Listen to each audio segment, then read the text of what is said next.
사랑하는 부곡중앙교회 성도 여러분, 한 주간 평안하셨습니까? 이번 주간은 추석 연휴가 시작되는 주간입니다. 우리 성도님들의 가정에 하나님의 은혜와 평강이 풍성하게 넘치기를 바라고, 또 연휴 기간 동안에 가족들과 기쁘고 즐거운 시간이 되시기를 바랍니다. 오고 가는 길 안전에 유의하셔서 또 건강한 모습으로 뵙고 힘있게 함께 예배하면 좋겠습니다. 이번 주부터 창세기 본문 연구를 들어가도록 하겠습니다. 특별히 창조에 대하여 1장, 2장이 기록하고 있는데, 이번 주와 다음 주는 이 창조를 통하여 주시는 하나님의 교훈을 살펴보려고 합니다. 먼저 이 창조, 오늘은 1장의 말씀을 살펴볼 텐데요. 1장의 창조를 통하여 우리는 하나님이 어떤 분이신가에 대해서 눈뜰 수 있게 됩니다. 첫 번째로 모든 것의 시작이신 하나님이십니다. 창세기 1장 1절을 보면 태초에 하나님이 천지를 창조하시니라 라고 되어 있습니다. 우리는 태초를 전혀 알지 못하지요. 창세기 히브리어 단어가 바로 태초에 라고 하는 이 단어가 그대로 쓰여진 것입니다.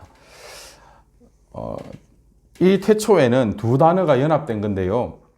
처음, 최초, 시작을 뜻하는 단어와 무엇 때의 의미를 가진 전치사가 합성되어서 이루어진 단어입니다. 그러므로 온 세상의 시작이 바로 하나님의 창조로부터 시작되었다. 온 세상이 하나님의 창조로 시작되었다라고 하는 것을 이 태초에라고 하는 단어, 창세기로 우리가 번역한 이 단어를 통하여서 알 수 있게 되는 것입니다.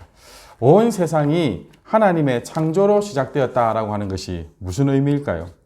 우리가 살펴보면 그 전에는 아무것도 없었다는 것입니다.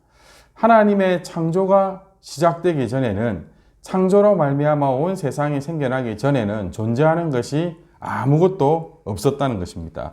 오직 하나님만 계셨고 하나님으로부터 모든 것이 시작되었다는 것입니다. 그러므로 천지 창조, 하나님께서 천지를 창조하셨다라고 하는 이 창조를 거부하는 것은 하나님을 거부하는 것입니다. 그것이 우리가 죄인이라는 가장 확실한 증거일 것입니다. 오늘날은 과학이라는 이름으로 이 창조를 거부하고 창조를 그냥 어떤 종교의 신념으로만 여기고 진화론을 마치 과학이라는 것을 앞세워서 그것이 답인 것처럼 몰아붙이는 풍조가 있지만, 여러분, 진화론은 그냥 하나의 가설, 학설에 불과합니다. 성경은 명확하게 온 세상은 하나님께서 창조하셨다라고 가르쳐주고 있습니다. 저희들과 우리의 자녀들이 이 믿음 가운데 하나님을 거부하는 세상의 거대한 악과 맞서 싸울 수 있는 힘과 은혜를 하나님으로부터 공급받아야 되겠습니다. 두 번째로 이 창세기 1장에서 가르쳐주는 창조를 통하여 우리가 깨달을 수 있는 하나님은 질서의 하나님이십니다. 하나님께서 천지를 창조하셨을 때에 그 세상의 모습이 1장 2절에 나타나고 있는데요. 땅이 혼돈하고 공허하며 흑암이 깊음 위에 있고 하나님의 영은 수면 위에 운행하시니라 라고 기록되어 있습니다. 여러분, 혼돈, 공허가 하나님이 처음 창조하셨던 땅과 하늘의 모습이었습니다. 땅은 형체가 없었고 그 가운데는 아무것도 없는 비어있는 상태였습니다. 그리고 흑암이 깊음 위에 있었다라고 하는 것은 아직 아무 빛이 없었다라고 하는 것이죠. 그냥 어떤 질서와 어떤 가치도 가지지 못한 그냥 땅과 하늘이었던 것입니다. 그러나 그 가운데 계셨던 분이 계십니다. 영이신 하나님께서 그곳에 계셨고, 영이신 하나님으로부터 이 창조의 질서가 새롭게 이루어지게 되는 것입니다. 영이신 하나님이 계셔서 말씀하실 때 모든 혼돈과 공허와 흑암과 기쁨이 다 하나님의 명령에 순종하게 됩니다. 하나님의 권위와 능력이 절대적이라는 것을 보여주는 것이죠. 여러분, 우리의 모든 문제도 결국은 혼돈, 공허, 흑암, 기쁨, 이것으로 말미암는 것입니다. 하지만 우리 가운데 하나님께서 찾아오시고 임재하시면 그 모든 것들을 하나님께서 다스리십니다. 그리고 우리 가운데 천지를 창조하셨듯이 질서를 세우시고 하나님의 가치들로 가득 채워 주신다는 것입니다. 그래서 고린도전서 14장 33절의 말씀을 보면 하나님은 무질서의 하나님이 아니시오 오직 화평의 하나님이시라. 하나님의 질서는 위계 서열을 만드는 것이 아니라 하나님의 질서는 반드시 화평하게 합니다. 힘 있는 사람들을 통하여 힘 없는 사람들이 화평하며 살아갈 수 있도록, 지혜로운 사람들을 통하여 지혜 없는 자들이 평안한 삶을 살아갈 수 있도록 하나님은 그래서 필요에 따라서 특출한 사람들을 세우시지만 하나님이 세우시는 질서는 반드시 화평을 이루게 된다는 것입니다. 하나님이 처음 창조하시며 채워가신 것들이 바로 이 질서를 세우는 것이었고 그것으로 말미암아 화평한 세계가 이루어지게 되는 것이죠. 여기서 우리는 죄가 무엇인지를 한번 살펴보아야 됩니다. 죄는 예레미야 4장 23절에 오늘 처음 창조되기 전에 땅과 하늘의 모습을 설명한 것처럼 보라 내가 땅을 본즉 혼돈하고 공허하며 하늘에는 빛이 없으며, 이것은 예레미야 선지자가 하나님의 심판으로 말미암아 타락한 유다 백성들, 타락한 유다 땅을 보고 이렇게 말씀을 남겼는데요. 여러분, 죄는 하나님의 모든 질서와 화평이 깨어진 상태입니다. 그래서 혼돈하고 공허하고 빛이 없는 상태가 죄의 상태라는 것이죠. 반면에 구원은요, 제가 약간 응용해서 은유적으로 표현을 하고 싶은데 요한복음 2장 2절 예수와 그 제자들도 혼례의 청함을 받았더니, 예수님의 첫 기적인 가나의 혼인잔치의 모습입니다. 멋진 혼인잔치가 시작되었지만 곧 반드시 있어야 될 포도주가 없어서 그 자리가 혼돈스러운 자리가 될 뻔했던 상황이었죠. 그런데 그곳의 구원은 예수님이 그 혼인잔치에 초청받아서 그곳에 계셨다는 것으로부터 해결됩니다. 어떻게 됩니까? 예수님의 말씀대로 물을 내어다 주었더니 그 포도주로 말미암아 모든 사람들이 더 기뻐하고 즐거워할 수 있게 되는 것이죠. 요한복음 2장 10절에 보면 말하되 사람마다 먼저 좋은 포도주를 내고 취한 후에 낮은 것을 내거늘 그대는 지금까지 좋은 포도주를 두었노라 하니라. 예수님께서 혼란스러운 곳에 가셔서 질서를 세우시면 그곳은 이전보다도 더 아름답고 기쁘고 즐거운 잔치가 되는 것입니다. 저와 여러분의 잔치에 예수님을 꼭 초청하는 지혜가 있기를 간절히 소망합니다. 세 번째로 창조를 통하여 드러내시는 하나님의 모습은 권능의 하나님이십니다. 권능은 권세와 능력을 가리키는 것이죠. 창세기 1장 3절을 대표적으로 읽자면 하나님이 이르시되 빛이 있으라 하시니 빛이 있었고, 말씀만 하셨는데 그대로 됩니다. 창세기 1장 2절은 사실은 하나님이 무엇을 어떻게 만들었느냐를 관심 가지고 이야기하는 것이 아니라 하나님이 말씀하시니 모든 것이 그대로 되었다라고 하는 그 증거를 우리에게 보여주는 것입니다. 여러분, 권능의 하나님, 말씀만 하시면 그대로 다 되는 그러한 하나님의 권능은 오늘 저와 여러분에게 교훈하고 있는 것이 있습니다. 오늘 저와 여러분의 심령에는 어떤 하나님의 권세 있는 말씀이 주어져 있습니까? 그 말씀이 내 안에 어떤 능력이 되고 권세를 가지고 나를 주장하고 있습니까? 우리에게 이 말씀이 들려지지 않는다면, 이 말씀이 권세 있는 하나님의 음성마저 들리지 않을 만큼 우리의 심령이 굳어 있거나 완악해지면 안 된다는 것입니다. 특별히 하나님이 이루신 것으로 여섯째 날 동안에 모든 창조가 이루어집니다. 첫 번째 날에 빛이 있으라 하니 빛이 있었습니다. 두 번째 날에 물 가운데 궁창이 있어 물과 물로 나뉘라 하시니 그대로 되었습니다. 이르시니 그대로 되었다는 것이죠. 셋째 날에 천하의 물이 한 곳으로 모이고 묻이 드러나라 하시니 그대로 되었습니다. 그리고 셋째 날에 그 묻에 하나님께서 가장 먼저 생명을 가진 식물들을 그곳에 채워 가십니다. 땅은 풀과 씨 맺는 채소와 각기 종류대로 씨 가진 열매 맺는 나무를 내라 하시니 그대로 되어, 말씀하시니 그대로 됩니다. 넷째 날 하늘의 궁창에 광명체들이 있어 나뉘고 또 비추라 하시니 그대로 되니라. 다섯째 날에 물들은 생물을 번성하게 하라. 땅 위 하늘의 궁창에는 새가 나르라 하시고, 그러자 기록되어 있지 않지만 그 말씀대로 되는 것을 우리가 볼 수 있습니다. 그런데 다섯째 날에는 하나님께서 한 가지 말씀을 더하십니다. 그 말씀은 복을 주시는 말씀입니다. 하나님이 복을 주시며 이르시되 생육하고 번성하여 여러 바닷물에 충만하라. 새들도 땅에 번성하라 하시니라. 그러자 그대로 되었다라고 하는 것이죠.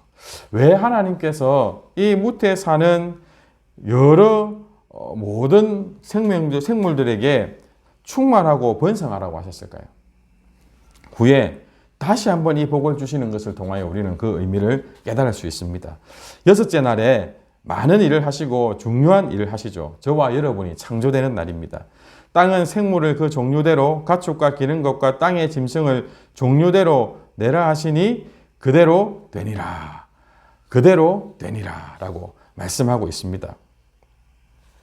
또 여섯째 날에 우리의 형상을 따라 우리의 모양대로 우리가 사람을 만들고 그들로 바다의 물고기와 하늘의 새와 가축과 온 땅과 땅에 기는 모든 것을 다스리게 하자 하시고, 하나님께서 하나님의 형상대로 사람을 지으실 그것을 하나님 자신에게 말씀하십니다. 그리고 하나님의 형상대로 지음받은 사람은 하나님의 권세를 가지고 세상을 다스리게 됩니다.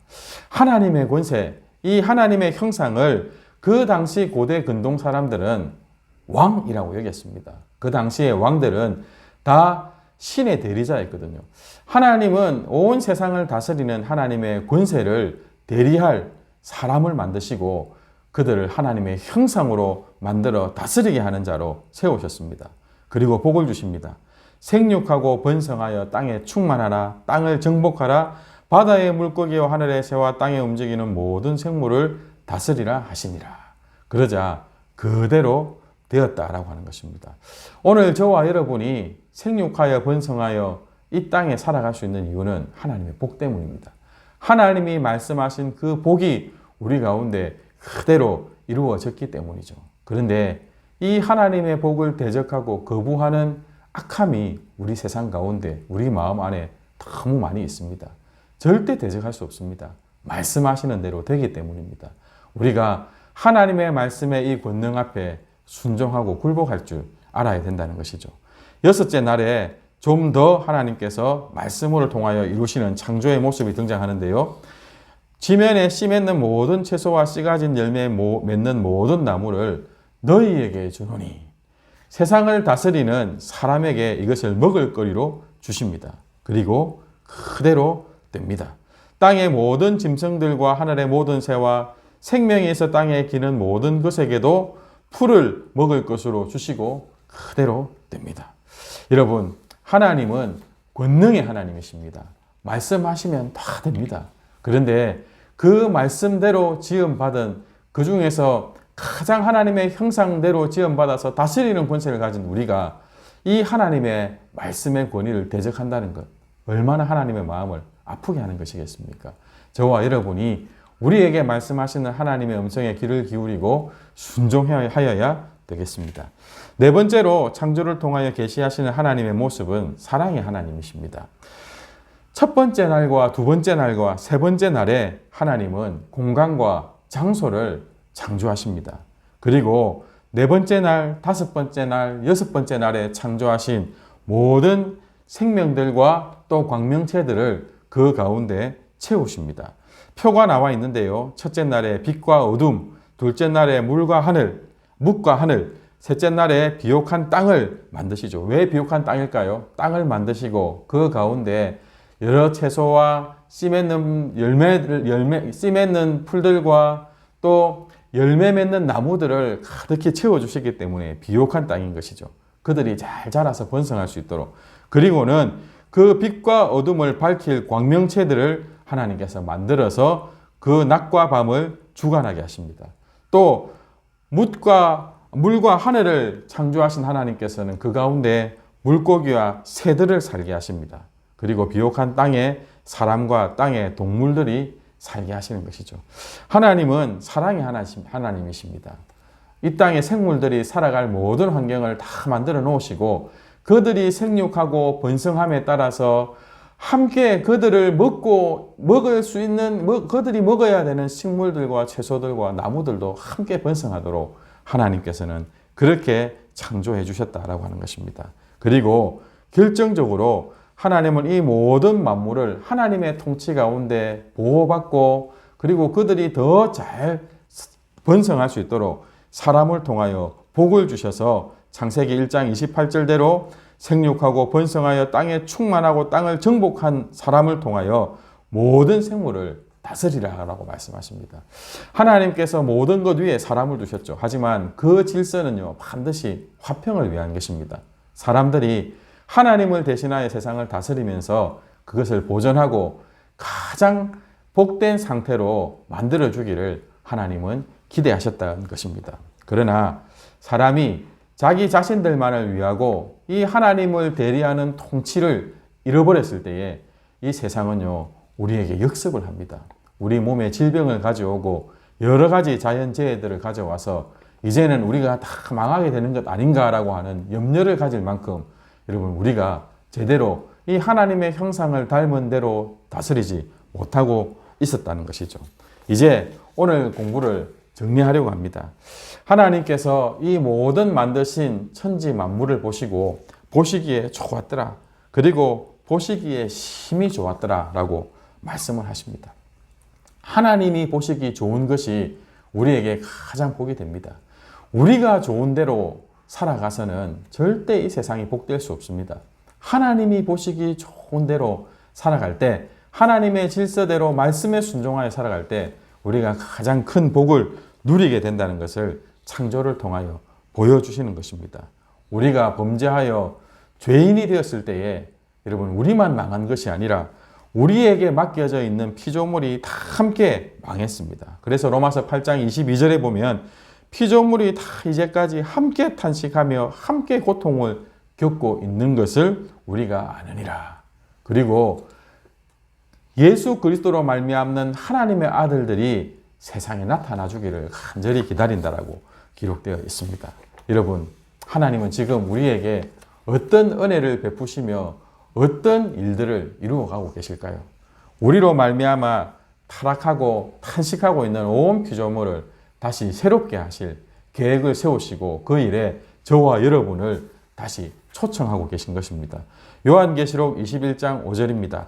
보좌에 앉으신 이가 이르시되 보라 내가 만물을 새롭게 하노라 하시고 또 이르시되 이 말은 신실하고 참되니 기록하라 하시고, 우리의 창조주 하나님은 지금도 창조의 능력으로 이 세상을 향하여 일하고 계십니다. 그것은 우리로 말미암아 철저하게 무너진 온 세상 만물을 다시 새롭게 하는 그 일을 예수 그리스도를 통하여, 성령 하나님을 통하여 그분을 바라보며 그분께 붙들려 그분의 말씀에 순종하는 저와 여러분을 통하여 이루어가고 계시는 것입니다. 우리에게 창조주 하나님이 계시다는 것을 결코 잊지 마십시오.